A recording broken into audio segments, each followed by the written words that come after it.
Essaawa yonna omubaka yali owa Butambala ye Muwanga Kivumbi yandirabikako mu maaso g'omulamuzi w'owulira bino oba w'olabira bino. Kakati olwaleero abakulu bamusudde wali ku poliisi ey'e Nateete amakya gano ag'olwaleero, era abakulu Ssenyonyi ssaako ne ateekerateekera ekibiina ki National Unity Platform ye David Lewis Luwongoya badde bagenze mu kkooti enkulu okugoberera ku nsonga gye baateekayo bannamateeka ba Muwanga Kivumbi gye baateeka ya habeas corpus. Habeas corpus kiba kitegeeza nti baali baagala kkooti ekake abakulu ab'ebyokwerinda oba gavumenti okuleeta Muwanga Kivumbi ono mu kkooti nga mulamu oba nga mufu. Kaakati sabbiiti gye tukubye emabega wa sabbiiti ewedde abakulu munda mu poliisi baavaayo ne bateekamu okuwowozaako kwabwe defense nga bagamba oba nga badinaayinga byonna okumanya amayitire ga Honorable Muwanga Kivumbi nga bo bagamba tebamanyi gy'ali, era n'olunaku olwaleero eggye ly'eggwanga UPDF lyebadde nalyo tubadde tukitegeddeko nti lyateekayo nabo okwewozaako kwabwe wa defense yaabwe nga nabo bagamba mwanattu nti tebamanyi gy'ali.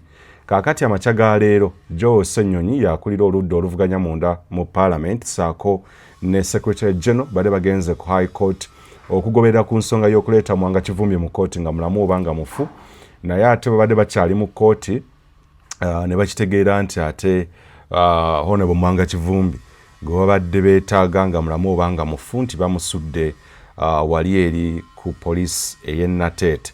Kaakati Attorney General ne ttiimu ye baagenda maaso okulaga oba the Attorney General's team has told court that police leadership has given them an indication that they have a lead as to where he might be and have asked for tomorrow morning to give a report. That's what, of course, Honorable Ssenyonyi posted, of course, today morning on the 29th day of July 2026. Now, according to the leader of opposition, he says that there are, however, learnt later on that Honorable Manga Kivumbi was dumped at Nateete Police Station. But on coming to Nateete Police Station, they have been told that he's being taken to Kampala, although there is indication that he's still here at the police station. Of course, he posted that they continue to ask where Honorable Muwanga Kivumbi is. That is a post that has been made by, of course, the leader of opposition, Ssenyonyi, at 23 minutes past the hour of midday today, 29th of July 2029. Of course, today has marked the 19th day, or was going to mark the 19th day since the disappearance of Honorable Manga Kivumbi and his abduction. But as per the clips that have been posted, of course, on X or on different social media platforms, they confirm that indeed Honorable Manga Kivumbi is being driven to an unknown place. But at the moment you might be seeing this, he might be, of course, brought to court or not yet. But, of course, there are misconceptions where he's being, of course, driven to. Now, of recent, police have filed in their defense in the habeas corpus application that was filed by, of course, the lawyer or the legal team of Honorable Manga Kivumbi. But police defended themselves, saying that they did not know where Honorable Manga Kivumbi, they did not know any whereabouts in regards to Honorable Manga Kivumbi. Now, in regards to Honorable Manga Kivumbi's disappearance. However, in the video clip that, of course, we saw on the 10th of July 2026, of course, we saw traffic police actually surrounding the vehicle. Actually, we were told the traffic police, they went ahead to stop Honorable Manga Kivumbi's car. But it is the same police that says that they do not know his whereabouts. But in a video clip that was, of course, posted and it circulated all over social media, we saw clearly the police force, of course, the traffic and the police, of course, surrounding Honorable Muwanga Kivumbi's vehicle before being driven off into a Toyota Hiace, commonly known as a drone in this era, being driven to an unknown place. That is the Uganda police force. The UPDF has well filed their defense in the habeas corpus application, saying they do not know the whereabouts of Honorable Muwanga Kivumbi. But still, in the same video clip that we all saw circulating in social media, we saw the UPDF actually bundling Honorable Muwanga Kivumbi into the drone. So that is their defense. And I think you can see the video clip.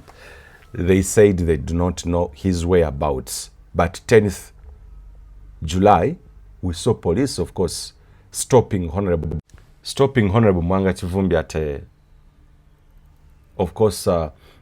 at Mpigi. Yes, at a roadblock. And even police by then gave, of course, a statement, or issued a statement that yes, indeed, they stopped him at a roadblock. They're the ones now who said that, of course, they do not know his whereabouts. Naye, kati olwaleero, tukitegedde nti aleeteddwa asuuliddwa busuulu wali ku police station ey'e Nateete. Kaakati ekyo ne kigenda maaso okubeera nga kijjawo okubuusabuusa n'okwongera okwebuuza okubadde kugenda mu maaso okwa bannansi nga beebuuza wa Muwanga Kivumbi gy'abadde ali. Kaakati ono jjukira yabuzibwawo ennaku z'omwezi nga 10, yes, ennaku z'omwezi nga 10 omwezi ogwa July omwaka 2026, era olwaleero ennaku z'omwezi zibadde ziweze 19 nga talabikako. Naye bannayuganda okwetooloola nga bakozesa emikutu emigatta abantu ba social media bazze nga bakozesa emikutu gyabwe okwebuuza wa Honorable Muwanga Kivumbi egyali, era gye biggweredde olwaleero ndowooza pressure abakulu ebayitiriddeko, era gye kiggweredde nga omukulu bamusudde ku police ey'e Nateete. Kale kaakati essaawa yonna kye tulinda kwe kulaba oba ono atwalibwa Butambala oba anaateekebwa mu kooti era y'emu gye yalimu eya High Court Crimes Division wano mu Kampala. Kaakati mu defense eya, of course, eya habeas corpus application bannamateeka ba Muwanga Kivumbi gye baateekayo baali baagala Chief of Defence Forces, Inspector General of Police ne Attorney General wa Uganda, oba adumira amagye ga Uganda, adumira police ya Uganda, saako ne ssaabawolereza wa gavumenti okuvaayo okunnyonnyola. Kaakati mu ba respondents baateekamu affidavit oba okwewozaako kwabwe n'ebirayiro bye baakuba mu kwanukula ku bannamateeka ba Muwanga Kivumbi. Bagamba bwe bati kaakati ku kiwandiiko kye nnina ekiraga Lieutenant Colonel Edgar Musaasizi nga ayita ku Attorney General's Chambers oba ku chambers za ssaabawolereza wa gavumenti wali ku Ministry ya Justice and Constitutional Affairs oba Jealous Towers, byonna nga details boziraba. Yagamba nti that an adult male Ugandan of sound mind, an officer in the Uganda People's Defence Forces, currently serving as the Director of Civil Affairs in the Ministry of Defence and Veteran Affairs, Headquarters Mumbuya, in the Joint Staff Legal Services Department. And I saw this affidavit in that capacity, that I have read and understood the affidavit sworn by Haji Musa Lutaya in support of this application, and I respond to the same as here under, that I make no admission to any of the allegations contained in the said affidavit, and the applicant shall be put to strict proof thereof, that the contents of paragraph 3 of the supporting affidavit are noted, that in response to paragraphs 4 and 5 thereof, I am aware that the applicant was granted bail by the High Court in criminal proceedings pending before that court.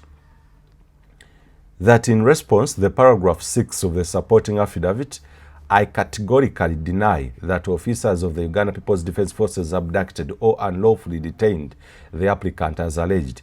Inti mu kwanukula ku paragraph ey'omukaaga nina okukikaatiriza era n'okwegaana n'okugamba nti simanyi era nti eggye ly'eggwanga erya Uganda People's Defence Forces nti teryawamba era teryagenda mu bubenyi bw'amateeka okuggalira Honorable Muwanga Kivumbi. That in further response to paragraph 6 thereof, the deponent has not disclosed the basis upon which he concluded that the persons allegedly involved were officers of the Uganda People's Defence Forces, nor has he exhibited any material linking the respondents to the alleged incident. Inti mukwongera okwanukula ku paragraph ey'omukaaga ate omukulu ono tagenda maaso kunnyonnyola nakuwa bujulizi okulaga nti ab'eggye ly'eggwanga Uganda lye bagenda maaso okubeera nga ate bawamba Muwanga Kivumbi.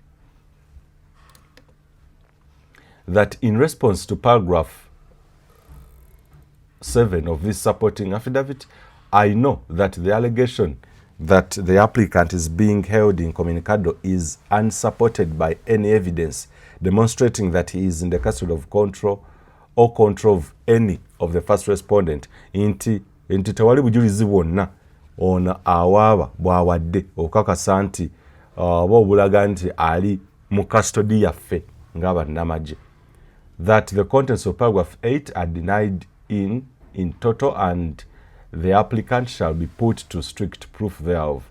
That in response to paragraphs 9 and 10 of the supporting affidavit, I have personally cross-checked with all gazetted detention facilities under the control of the Uganda People's Defence Forces, and I confirm that the applicant is not and has never been in the custody of the Uganda People's Defence Forces. Inti bambi bwe yakebera wonna wonna mu bifo ebiterekebwamu abantu nga bikuumibwa magye nti ye talina we yamulaba bwe yakebera.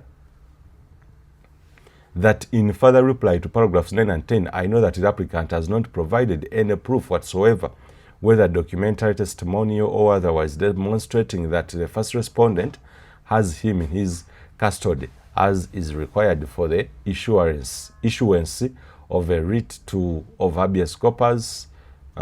Nti kagamba CDF nti yali talina nti applicant we yateekamu eyawaaba bannamateeka ba Honorable Muwanga Kivumbi nti tebawaayo obujulizi bumala obulaga obudocumenting oba kakasa nti ddala kituufu Honorable Muwanga Kivumbi ali mu kukuumibwa mu gondi ya oba ali mu buwambe bwa CDF Muhoozi Kene Rugaba kaakati yali enneewozaako y'abakulu naye aba Uganda People's Defence Forces bwe batyo bwe beewozaako. Kale naye kati olwaleero tukitegedde bulungi nnyo nti Honorable Muwanga Kivumbi asuuliddwa ku poliisi waneene ye Nateete, naye n'amala ageeyongera okufunika oba okujja kigalaga nti Honorable Muwanga Kivumbi avugibwa yandibeera nga atwalibwa of course Butambala naye tetunnamanya kituufu naye nga amawulire goleka nti yandibanga atwalibwa Butambala kubeera nga asimbibwa mu kooti.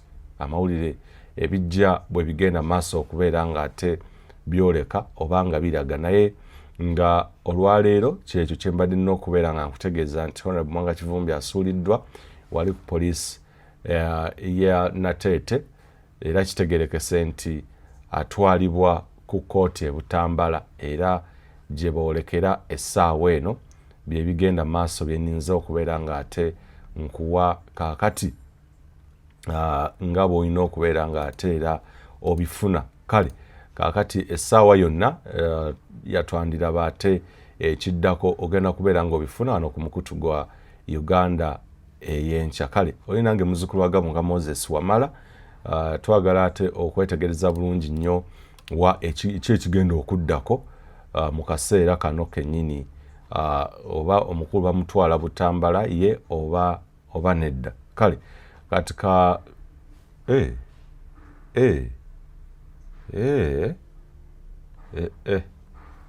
bino nnabyeko oluvannyuma nabyendabyo waneeno naye katusooke tulabe abakulu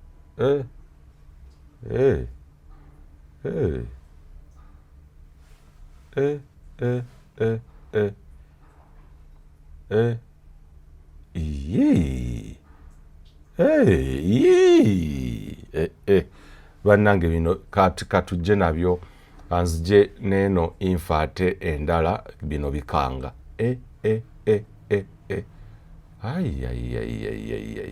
kale katujje nabyo. Abalungi abatuwuliriza era abatulaba olunaku olwaleero tukyaddeko ewa Sheikh Asiraf Dembe.